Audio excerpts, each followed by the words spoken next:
주려 함이니라. 아멘.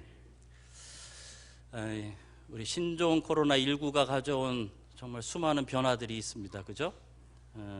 일단 거리에 사람들이 없습니다. 식당에도 사람들이 거의 없습니다. 대형 마트에도 사람들이 거의 없습니다. 기업들은 부품을 얻지 못해서 또 어려움을 겪고 있고요. 반면에 호황을 누리는 곳이 있어요.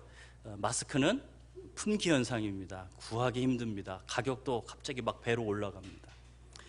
온라인 쇼핑몰은 대박이에요, 요즘. 그리고 이제 배달 업체들도 요즘 대박입니다. 그러나 전반적으로 본다면 이 코로나19가 우리 사회와 또 우리 경제에 미치는 영향이 너무나도 큽니다. 그래서 경제적으로 큰 타격을 받고 있는 것이 지금 우리들의 상황이고요. 그런데 저는 이 코로나가 가져오는 가장 큰 위기는 공동체성이 깨어지고 있다라는 것이 어떻게 보면 가장 큰 위기가 아닐까, 그렇게 생각이 되어집니다. 그러니까 사람이 사람을 만나는 게 두렵고 사람이 사람을 멀리하고 있습니다. 조금만 기침을 하여도 막 주위에서 과민 반응을 보이고 있고요. 당장 교회만 하더라도 이게 모이는 것이 참 쉽지가 않은 그런 상황이 되었습니다. 그러나 여러분 좀 기억하셨으면 좋겠습니다. 우리가 잘 모일 수는 없지만 모이지 않는 것이 익숙해지지는 않았으면 좋겠습니다. 그게 편해지지는 않았으면 좋겠습니다. 오히려 우리가 이 기간 동안에 가져야 될 마음은 공동체를 더 그리워하고 우리 성도들을 더 그리워하고, 그리고 무엇보다 우리 공동체가 있다라는 사실을 소중하게 여기는 겁니다. 여러분, 예배를 한번 생각해 보십시오. 지금까지 여러분들이 예배 드릴 때 어떤 꺼리낌이 있으셨습니까? 기억하셔야 돼요. 아무런 꺼리낌 없이 마음 편하게 예배 드릴 수 있는 것이 얼마나 감사한 일인지. 이런 기회를 통하여서 여러분이 그것을 좀 느끼셨으면 좋겠습니다. 야, 우리가 평소에 참 감사하게 예배 드렸구나. 그것을 좀 뼈저리게 깨닫는 그런 시간이 되었으면 좋겠습니다. 그래서 오늘 그런 의미에서 우리가 모이기가 어려운 시기이긴 하지만 그럼에도 불구하고 우리가 어떻게 더 아름다운 공동체를 만들어갈 수 있을까, 이런 위기 가운데에서도 어떻게 하나님께서 더 기뻐하시는 그런 공동체가 될 수 있을까, 우리가 잠깐 오늘 말씀을 통하여 그 상황을 좀 나누고자 합니다.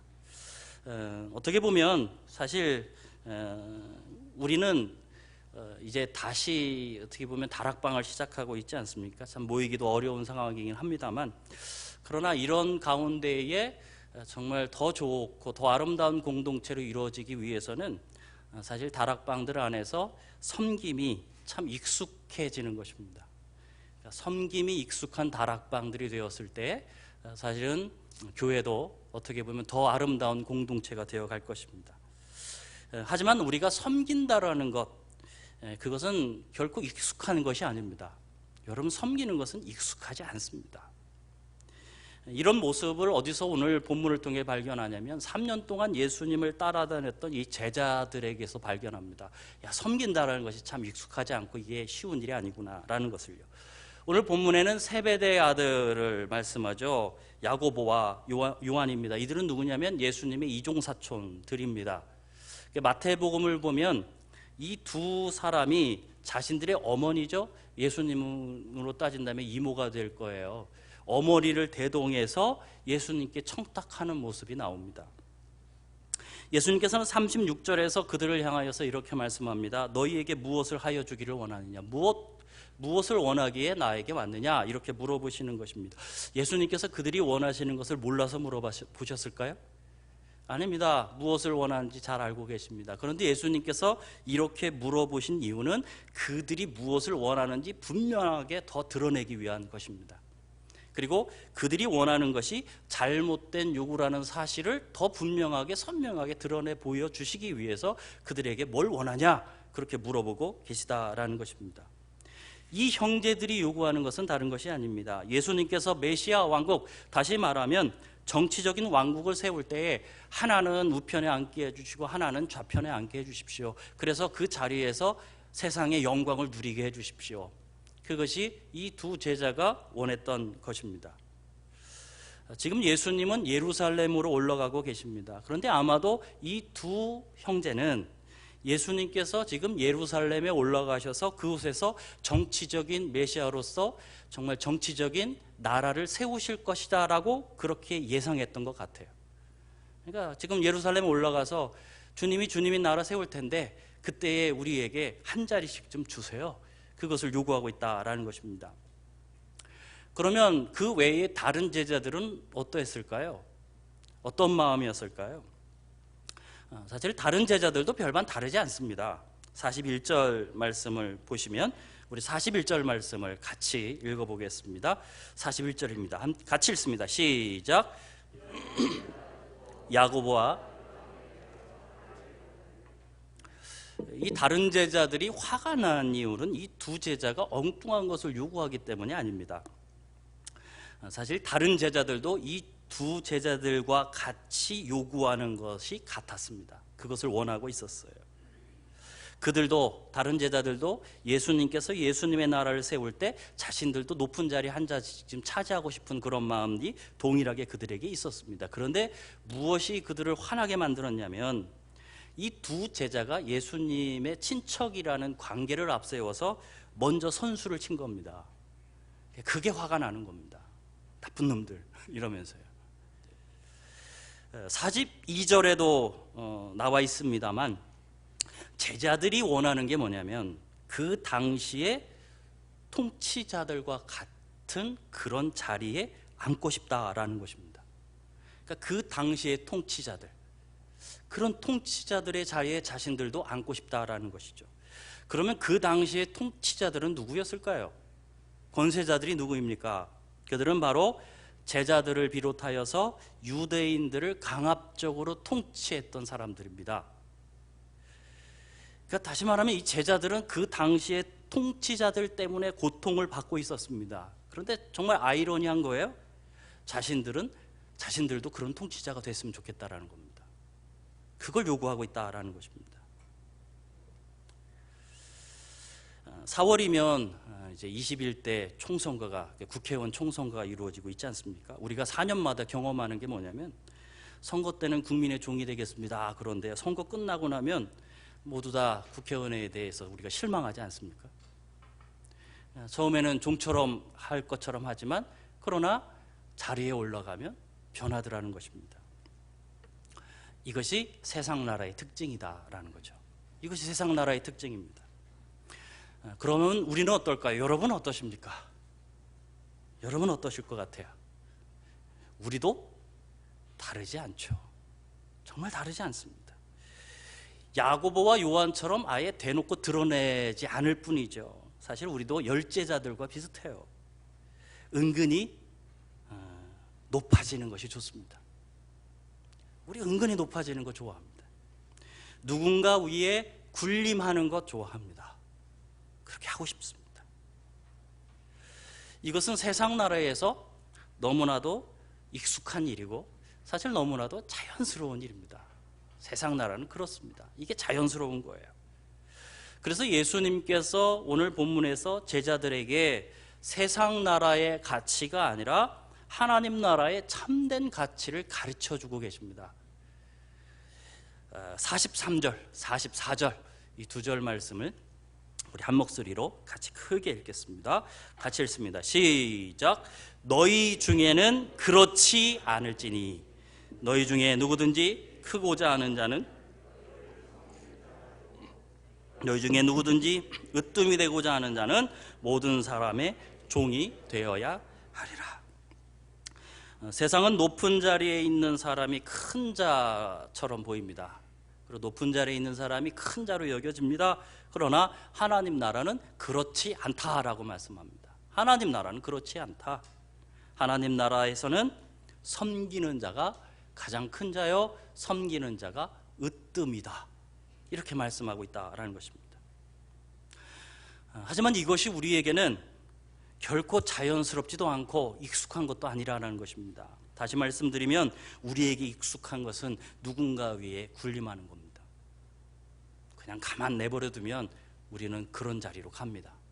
그렇게 하고 싶어 합니다. 그렇기 때문에 이 섬긴다라는 것은 결국 그냥 쉽게 되는 문제가 아닙니다. 섬기는 것은 훈련이 되어야 할 수 있는 겁니다. 훈련하셔야 합니다. 섬기기로 훈련하셔야 합니다.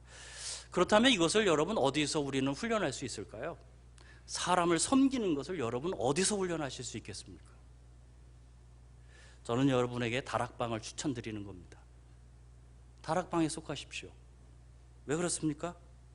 다락방이야말로 가장 가까운 데에서 누군가를 정말 섬길 수 있는 곳 아닙니까? 섬김은 하나님 나라 방식이고요, 섬김은 하나님 나라의 가치입니다. 우리는 섬기는 삶을 살아야 하는데 그렇게 섬길 수 있는 곳이 어디냐? 다락방이더라는 것입니다. 제가 왜 여기서 이 얘기를 하고 있냐면 다락방 데이를 못해서 여기서 지금 한을 풀고 있는 겁니다. 다락방 데이 때 이 얘기를 했어야 되는 건데 다락방 데이가 취소됐잖아요. 어디서 할 데가 없는 거예요. 그래서 지금 여러분에게 지금 막 하소연을 하고 있는 거예요. 다락방에 가시라고요. 다락방에서 섬기시라고요. 여러분 5, 1년 동안 다락방에서 여러분이 서로를 섬기신다면, 그것을 훈련하신다면, 그러면 다락방은 하나님 나라가 될 겁니다. 하나님 나라의 가치가 섬김이기 때문에 그렇습니다. 그래서 다락방에서 섬기는 것을 훈련하세요. 어렵지만 훈련하셔야 합니다. 그리고 그렇게 섬기는 자야말로 하나님 나라에서 큰 자다, 하나님 나라에서 으뜸이라고 말씀합니다. 여러분이 섬김을 통하여서 하나님 나라의 큰 사람, 하나님 나라의 으뜸이 되는 여러분이 되시기를 바랍니다. 아멘도 안 하시고요. 그런데 이러한 사실 섬김은요, 일방적일 수가 없습니다. 일방적이서는 안 됩니다. 누군가는 일방적으로 섬기고 누군가는 일방적으로 섬김을 받는 그런 형식이 아닙니다. 섬기는 것은요, 성경 안에는 수많은 서로가 나옵니다. 서로. 그래서 서로 용서하라, 서로 사랑하라, 서로 우애하라, 서로 존경하라, 서로 대접하라, 서로 기도하라, 서로 화목하라, 서로 종노릇하라 등등등. 또 비슷한 말도 나오죠. 피차 복종하라, 피차 권면하라, 피차 가르치라. 성경은 계속해서 서로 상호간에 이루어져야 할 수많은 서로에 대해서 말씀합니다. 서로에 대해서. 그렇다면 섬김은 어떻겠습니까? 섬김.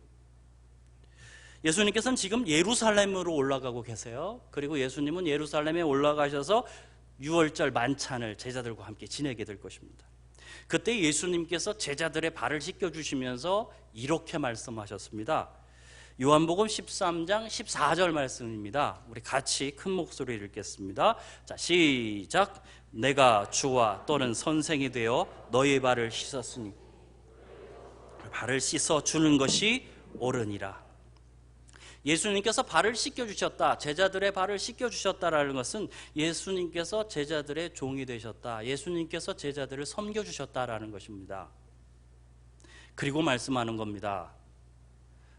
내가 너희를 이렇게 섬겨주고 내가 너희의 발을 씻겨주고 내가 너희의 종이 된 것처럼 너희도 서로 발을 씻어주는 것이 이에 옳은 것이다. 서로 발을 씻겨줘라.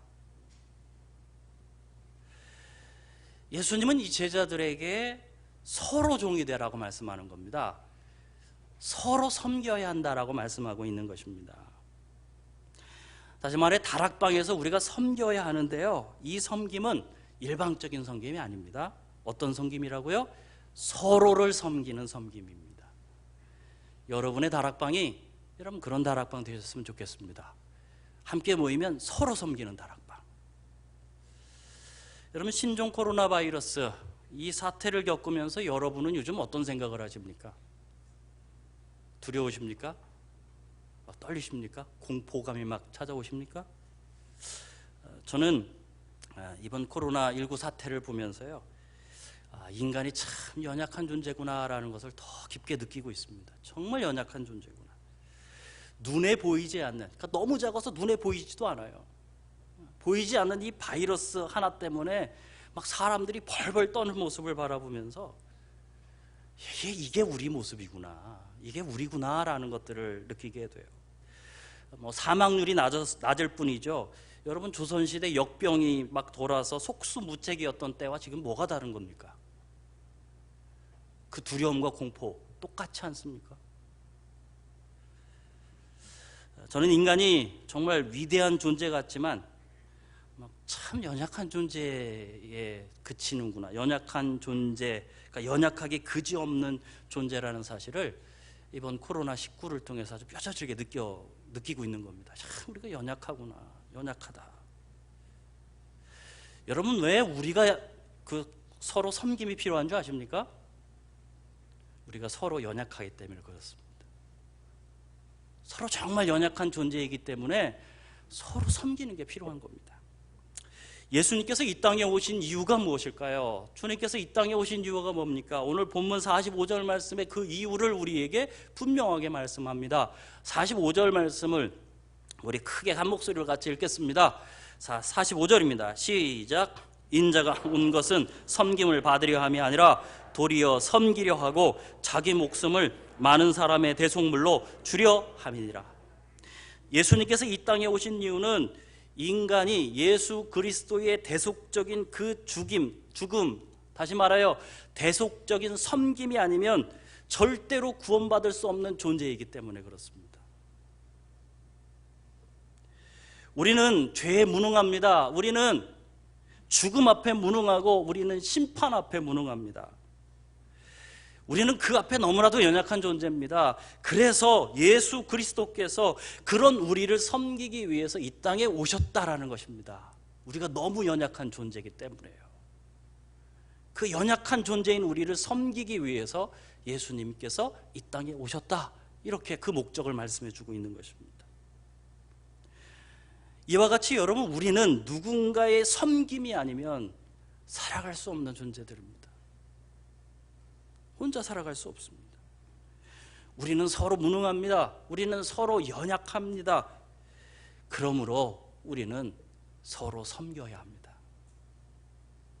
그래야 함께 살아갈 수 있습니다. 이러한 섬김을 이룰 수 있는 공간이 어디입니까? 서로 연약함을 끌어안고 함께 섬기며 살아갈 수 있는 공간이 어디에 있습니까? 다락방 아닙니까? 다락방. 다시 말씀드립니다. 제가 다락방 대의를 못해서 이렇게 여러분에게 말씀드려요. 여러분, 다락방에서 서로 섬기셔야 함께 살아가실 수 있습니다. 다락방에 속하시고 다락방에서 함께 섬기는 여러분 되셨으면 좋겠습니다. 제발 목자들도 좀 섬겨주십시오. 목자들도 섬겨주셔야 합니다.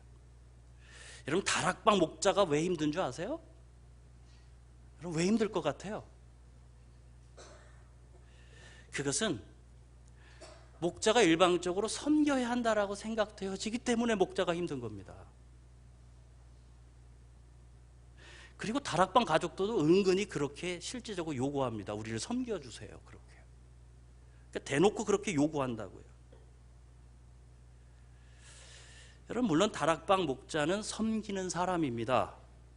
하지만 그 다락방 목자도 섬김을 받아야 될 사람들입니다. 여러분, 좀 오늘 돌아가셔서 다락방 혹시 모이시면 목자들을 좀 먼저 섬겨주세요. 그럼 목자가 어떨 것 같아요? 너무 행복해서 서로 섬겨주지 않겠습니까? 여러분, 그렇지 않으면 목자로 사역하기 힘듭니다. 맨날 퍼주고만 어떻게 삽니까? 목자들을 섬겨주는 여러분 되셨으면 좋겠습니다. 또한 다락방 안에서 여러분 서로를 섬기셔야 합니다. 제발 말씀드리지만 연약한 부분 찌르지 마시고요. 연약한 부분을 섬겨주셔야 합니다. 여러분 눈에 왜 서로의 연약함이 보일까요? 주님께서 누구의 연약함을 보게 하셨다면 그것은 주님께서 그를 섬기라고 말씀하는 것입니다. 찌르라고 말씀하는 거 아닙니다. 다락방에서 왜 우리들의 본 이야기를 안 할까요? 우리들의 상황을 왜 이야기하지 않을 것 같습니까? 여러분, 같이 다락방을 몇 년 해도 그분들에 대해서 잘 모르실 때가 많지 않습니까? 왜 그들은 자기의 연약함을 드러내지 않을까요? 드러내면 찌르니까요. 내 연약함을 보이면 찔리니까요. 아프니까요. 잘 드러낼 수가 없는 겁니다. 기억하십시오. 다락방 안에서 누구의 연약함을 보신다면 주님께서 여러분에게 말씀하는 겁니다. 그를 위해서 섬겨라. 그것을 위해서 섬겨라. 찌르지 말라. 만약 다락방에서 나의 연약함을 아주 자연스럽게 내놓을 수 있는 다락방이라면 그게 진정한 공동체입니다. 그게 건강한 다락방입니다. 여러분, 다락방에서는 누구나 예배가 없습니다. 누구 하나 예배 없습니다. 다 섬겨야 합니다. 믿습니까? 다 섬기셔야 합니다. 다락방 안에서는 누구 하나 예외 없습니다. 다 섬김을 받아야 합니다. 목자도 섬김을 받아야 합니다. 믿으십니까? 그렇게 하십시오. 그래서 올해 다락방 모임 순서들을 나눠드리면서 인위적으로 그럼 이 순서를 담당할 담당자들을 정하십시오, 이렇게 말씀을 드렸어요. 목자들에게요. 다 목자들이 해요. 그래서 아예 정해서 서로 섬기도록 해보십시오, 그렇게 말씀을 드렸습니다. 여러분, 다락방 안에서 꼭 한 가지 이상 여러분은 섬기셔야 합니다. 다락방 안에서 꼭 한 사람 이상은 여러분 서로 섬기셔야 할 줄 믿습니다. 여러분, 그런 다락방 되셨으면 좋겠어요. 예수님께서 섬기는 자가 되고 또한 종이 되라고 말씀하십니다. 여러분, 곧 섬긴다라는 건 무엇을 말하는 거냐면 누군가를 위해서 나를 희생한다는 이야기예요. 희생하지 않으시면 여러분은 섬길 수 없습니다. 누군가를 위해서 희생하셔야 합니다. 서로가 종이 되어서 서로를 위하여 희생한다라는 것은, 이것은 예수님께서 우리 가운데 본보기로 보여주신 이 이야기입니다. 그게 45절에 남아있는 말씀입니다. 주님은 십자가에서 자신을 희생하셨어요. 우리를 섬기기 위해서. 그것은 우리 가운데 보여주신 주님의 본보이기도 하지만, 우리가 누군가를 종으로서 섬긴다, 그를 위해서 희생한다라는 것은 또한 우리가 세상에 예수 그리스도를 보여주는 방식이기도 합니다. 주님은 섬기기 위해 이 땅에 오셨기 때문에 그렇습니다. 너희가 서로 사랑하면 이로써 모든 사람이 너희가 내 제자인 줄 알 것이다. 올 1년 동안 여러분 서로를 섬기시기 바랍니다. 그리고 정말 예수 그리스도를 세상 가운데 보여줄 수 있는 여러분의 다락방들이 되길 주님의 이름으로 축복을 드립니다. 그런데 여기에서 하나를 더 생각해 보아야 할 필요가 있습니다. 그렇다면 우리끼리만 섬기면 되는 것일까? 그것이에요. 우리의 책임이 여기까지만일까? 우리 44절을 다시 한번 읽어보겠습니다. 44절 말씀 한 목소리로 읽습니다. 시작.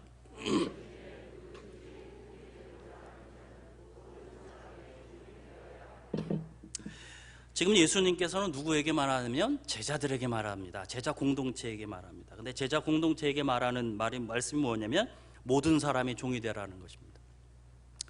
너는 제자들 서로에게 종이 되라 이렇게 말씀하지 아니하시고 제자들에게 모든 사람의 종이 되라 이렇게 말씀하고 계십니다. 즉 섬김의 범위가 제자들만이 아닙니다. 제자 공동체를 뛰어넘고 있습니다. 예수님의 권면은 제자의 무리를 뛰어넘어서 모든 사람을 향하여 말씀하는 겁니다. 모든 사람을 대상으로 해서요. 그러므로 섬김이 다락방 안에서만의 일로 끝난다면, 우리가 서로 섬기는 것이 그냥 다락방 안에서만 이루어지고 있다면 우리는 예수님께서 우리에게 말씀하시는 말씀의 반만 행하는 거예요. 딱 반만 행하는 거죠. 예수님께서 말씀하신 섬김은 제자 공동체를 뛰어넘습니다. 다시 말씀드리면 다락방 공동체를 뛰어넘으셔야 합니다. 이 섬김은요. 그래서 올해 다락방에서 또 하나를 시도하고 있어요. 그것이 무엇이냐면 다락방들마다 외부 사역을 하나씩 연결시켜 드렸습니다. 그래서 교회가 후원하는 선교사님들이라든지 후원하는 교회라든지 그리고 우리 교회 안에 있는 교회학교 각 부서라든지 또는 사회봉사부서 섬기는 개인이나 또는 단체들을 다락방들과 연결시켜 드렸습니다. 그냥 다락방 안에서만 섬기지 말고 그냥 함께 모여서 교제하는 그런 모임으로 끝나지 말고 사역하는 다락방이 되게 하기 위해서요. 여러분, 올 1년 그냥 다락방 안에서의 섬김으로만 멈추는 것이 아니라 다락방이 사역하는 그런 사역하는 다락방이 되셨으면 좋겠습니다. 그런 다락방이 되셔야 합니다. 드로니 스타크라는 분이 있습니다. 그분이 쓴 책 중에 이런 책이 있습니다. 기독교의 발흥이라는 제목을 가진 책이 있는데 이 책은 주 165년과 주 251년에 발생했던 로마 제국 안에 있었던 역병에 대한 이야기를 좀 다루고 있습니다. 한 챕터에서 역병에 대한 이야기를 다뤄요. 로마 제국의 1차의 역병 때, 그러니까 165년부터 시작됐던 그 역병 때 로마 제국의 인구 중 전체의 3분의 1이 죽었답니다. 역병이 한번 확 돌아서요. 2차 때는 전체 것은 나오지 않습니다만 알렉산드리아라는 지역이 나오는데 그 지역 인구 중에 3분의 2가 죽어나갔답니다. 역병이에요. 그러니까 오늘 우리가 겪고 있는 이 코로나19 정도는 사실 명함도 못 내미는 거예요. 어떻게 보면요. 로마 제국에 정말 폭풍처럼 태풍처럼 불어닥쳤던 제2차 역병의 시대에 디오니시우스라는 주교가 있는데 이 주교가 부활절 서신을 보냈습니다. 그 부활절 서신에는 이런 내용이 담겨 있다는 거죠. 제가 읽어드릴게요. 그들은 위협을 무릅쓰고 아픈 자를 도맡아 그리스도 안에서 모든 필요를 공급하고 섬겼습니다. 그리고 병자들과 함께 평안과 기쁨 속에 생을 마감했습니다. 그들은 환자로부터 병이 옮자 그 아픔을 자신에게로 끌어와 기꺼이 고통을 감내했습니다. 많은 이들이 다른 이를 간호하고 치유하다가 사망을 자신에게로 옮겨와 대신 죽음을 맞았습니다. 이것이 역병의 시대에 가졌던, 다시 말하면 초기 기독교인들의 모습이었다는 겁니다. 이게 초기 기독교인들의 모습이었습니다. 반면에 그 시대의 이교도들은 어떻게 했을까요? 이런 내용이 등장을 합니다. 그들은 질병이 발생하면 아픈 자들을 내쫓고 가장 가까운 자부터 도망쳤으며 병자가 죽기도 전에 거리에 내다버리고 매장하지 않은 시체를 흙처럼 취급했습니다. 그들은 이렇게 함으로써 치명적인 질병의 확산과 전염을 피하고자 했으나 이내 아무리 몸부림쳐도 도망치기 어려움을 깨달았습니다. 역병의 시대에 그리고 기독교 초기에 역병이 돌았을 때 기독교 공동체는 서로 섬겼습니다. 그래서 그 당시에 기독교 공동체가 사실은 다른 이교도의 공동체보다 사망률이 현저히 떨어졌다는 겁니다. 더 많은 사람들이 살아남았다는 겁니다. 또한 기독교인들은 그냥 교회 안에서 형제 자매만 섬긴 것이 아니라 목숨을 걸고 자신의 집 옆에 있는 이웃들, 이방인들을 섬겼다라는 것이죠. 그래서 그 이방인들을 살려냈다라는 겁니다. 여러분, 그 결과가 무엇인지 아십니까? 그 결과가 기독교의 폭발적인 증가였습니다. 그 결과가 그것을 낳았습니다. 초기 기독교인들이 이러한 일을 할 수 있었던 요인은 두 가지입니다. 첫 번째는 하나님 나라에 대한 소망이 있었기 때문입니다. 내가 오늘 죽어도 나는 천국에 갈 수 있다. 나는 하나님 나라 갈 수 있다. 그 믿음이 그들을 담대하게 만들었던 것입니다. 더불어서 두 번째, 그들이 그렇게 할 수 있었던 요인 두 번째는 주님께서 명령하셨던 형제 사랑 때문이었습니다. 형제를 사랑해야 한다. 형제를 섬겨야 한다. 예수님께서 모든 사람의 종이 되라는 오늘의 말씀, 종이 되기 위해서 자신을 희생하라는 주님의 말씀, 그것이 초대교회 성도의 삶을 그렇게 만들었다라는 것입니다. 그렇게 살아갔다라는 것입니다. 그렇다면 우리는 이 코로나19 앞에서 어떠한 일을 할 수 있을까요? 여러분, 어떤 일을 할 수 있습니까? 무엇을 섬길 수 있겠습니까? 지금 당장 병상으로 달려가서 누워있는 환자들을 돌봐야 될까요? 아마 더 큰 지탄을 받게 될 겁니다. 들어가지도 못하겠죠. 품귀 현상에 있는 마스크를 내 이웃들에게 좀 나누어 준다. 그것 정도는 우리가 또 할 수도 있지 않을까 싶습니다. 근데 어떻게 보면 할 수 있는 일들이 그리 많이 보이는 것 같지는 않습니다. 그러나 적어도 우리는 보여줄 수 있지 않습니까? 무엇을요? 우리의 삶을 보여줄 수 있습니다. 어떤 삶을 보여줄 수 있겠습니까? 담대함입니다. 담대함. 그리스도인으로서의 담대함. 여러분, 코로나 앞에서 조심하지 말라는 말씀이 아닙니다. 우리 정말 조심해야 합니다. 이웃을 위해서 조심해야 하고 나 자신을 위해서 정말 조심해야 합니다. 그러나 정말 세상 사람들이 하는 것처럼 두려움과 공포에는 휩싸이지 말아야 되지 않을까요? 그리스도인의 담대함을 좀 보여주십시오. 왜 그렇습니까? 예수님이 우리와 함께 하시기 때문입니다. 믿으십니까? 그리고 우리 죽어도 하나님 나라 가지 않습니까? 주님 나라 가지 않습니까? 그 소망이 있지 않습니까? 그것이 우리를 담대하게 만들어야 되는 것입니다. 적어도 그리스도인은 담대하셨으면 좋겠습니다. 오늘 우리가 해야 될 일은 코로나 앞에서 두려움에 떨면서 아무것도 하지 못하는 것이 아니라 주님의 말씀처럼 형제자매를 격려하고 형제자매를 위로하고 형제자매를 섬기시는 겁니다.